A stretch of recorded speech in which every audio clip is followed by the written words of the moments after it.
Anda kembali bersama kami dalam Aceh hari ini. Saudara, puluhan warga memenuhi kawasan Pasar Murah Kota Sabang yang digelar oleh Disperindak Provinsi Aceh. Antrian pembelian paket bahan pokok tetap mengacu pada protokol kesehatan guna mencegah COVID-19.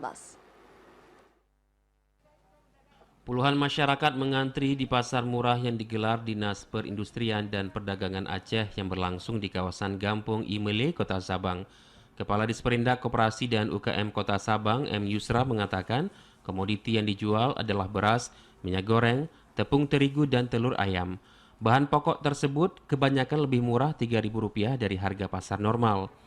Ditambahkannya, kegiatan pasar murah Disperindak dan Koperasi Aceh ini dilaksanakan di 4 titik di Kota Sabang, yaitu Imele, Payasenara, Kota Ateh, dan Gampung Cotbau, yang diselenggarakan mulai tanggal 13 hingga 16 Mei mendatang. Disperindak Aceh bekerja sama dengan Bulog dan penyalurannya diserahkan kepada Disperindak Kota Sabah. Yang laku nggak ada kita bataskan, asal masyarakat membeli, cuman kan kuotanya sudah ditentukan. Kota Sabang mendapatkan kuota barang dari Disperindak dan Koperasi Aceh, yaitu untuk beras 12,5 ton, minyak goreng 11.000 liter, tepung terigu 1.500 kg, dan telur 48.600 butir. Masyarakat tidak diperkenankan memborong barang agar seluruh warga mendapatkan jatah yang sama.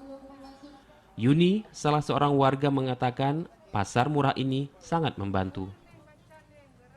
Sangat membantu perekonomian masyarakat, terutama yang kurang mampu, walaupun sebagian sudah dapat bansos, tapi kan datanya belum tentu lengkap, jadi nggak semua kebagian.